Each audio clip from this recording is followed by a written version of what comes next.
Alright guys, welcome back to the channel. As commented in the previous videos, the scenario we have entered with dubious monetary policies and a spreading recession brings numerous advantages and opportunities for those who want to take control of their lives, whether it's investing in your savings or creating other sources of income. Well, in this video, we're going to understand why it's important to invest as soon as possible and how compound interest can lead you to turn your life around in just a few years. KevinO'Leary is a Canadian businessman, entrepreneur, and television personality who is worth approximately $400 million. He is well known for his various publications in newspapers, television, and social networks. He really offers insights into how to get rich investments, even providing insights into the famed $100,000 savings threshold. He contends that the climb should begin with a monthly savings of 20% of your paycheck and investment in financial instruments. As a result, mutual or index funds with annual returns of more than 5% to 7% are preferable. Just think, the S&P 500 index has averaged annual returns of about 10% since its inception in 1926. He continues this example: you are a 22-year-old college graduate, and in the U.S., you have an average income of $48,400. Putting 20% aside, you end up with $9,680 in savings each year. If you keep the same salary and don't invest in it over 11 years, you will have $106,480 set aside. So the first goal is achieved. He also says that you need to start as early as possible, but it's more important to be debt-free by age 45 if you really want financial freedom.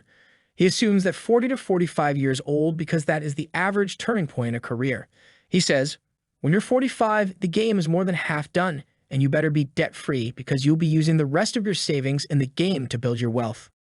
Another familiar face in the investment world who has confirmed how important and difficult it is to reach the $100,000 threshold is Charlie Munger. He is an American entrepreneur, lawyer, and philanthropist, and is the vice president of Berkshire Hathaway, the financial conglomerate chaired by Warren Buffett, who describes him as my partner. Just recently, at an old Berkshire Hathaway shareholders meeting in the 1990s, a young man complained about his difficulty reaching the fateful threshold and, as a result, a slow growth in his net worth. He asked Charlie Munger for advice. He replied that the first $100,000 is the hardest target to reach, but you have to get there at any cost, even eating only through coupons to save money. Once you cross that threshold, you can step the gas down a bit because once you cross that threshold, your savings start doing the heavy lifting for you. Most people, therefore, will find themselves needing to build up this capital, so it will be mostly money that you manage to put away and very little returns on investments that help push your net worth higher. Now we can hypothesize scenarios and mathematically put down some numbers. It will help us to have more clarity on what we are talking about. We can go back to the figures highlighted by O'Leary. You are 22 years old, have an average salary of $48,400 and save 20% a year, which you put aside $9,680. In 10 years, therefore, at 33 years with an annual return of 5%, you will have a capital of $127,841.70, of which $96,800 is from your contributions and total interest, which leads to a nice $31,041.70. Definitely not bad. We can also hypothesize that you are extremely motivated or that you have some capital set aside and you are over 22. Let's say around 30, you have a common starting capital of around $10,000, always with a return of 5% per year and 20% of your salary set aside, therefore contributing $9,680 each year. In just 8 years, it will have surpassed the $100,000 mark with an end balance of $111,831.70, including a total contribution of $77,440 and total interest of $24,391.70. As you can see, it is not all difficult to reach this goal, you just need to want it. Furthermore, it emphasizes an important point. The faster you want to save $100,000, the more you rely on savings, making investment returns less important. Now the variables are many.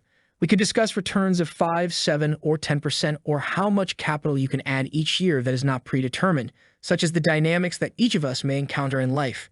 The important thing is to adopt a savings and investment mindset in order to achieve the goal. So on average, it takes 7 to 8 years to save the first $100,000, regardless of the annual interest rate at which your savings grow. This is because the amount you save is far more important than the return on investment when you're just starting out. We talk about how difficult it is to reach $100,000 and realize 2 practical scenarios. Once you save this minimum, your investment returns will start to make your life a little easier. If we consider a $100,000 portfolio with an annual dividend yield of 5%, this money will work for you without you doing anything else, and you will receive approximately $416 each month. It seems like a negligible amount. It can be part of your rent or your fixed monthly expenses, but still, it's more money than you made the previous month. In addition, we remind you that we are not talking about getting rich easily and quickly, but about making money work for you consistently. If the dividends grow at a rate of 7% per annum and you reinvest them in the second year, you will go from $416 to $583 without having to add other capital from your own pocket. However, if you want to continue to reinvest and add a little of your annual savings to the capital already invested, all you do is make this snowball grow even more. This is the game of compound interest.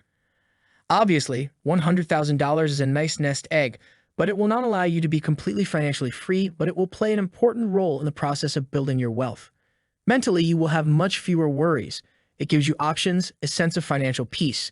If you were to lose your job, it wouldn't be the end of the world or a mad dash to quickly find another immediate source of income. Now, you may be wondering how to build up this first $100,000. It depends on your starting point, how much your work is paid. The simplest points you can put into practice are: set a monthly savings goal and follow it.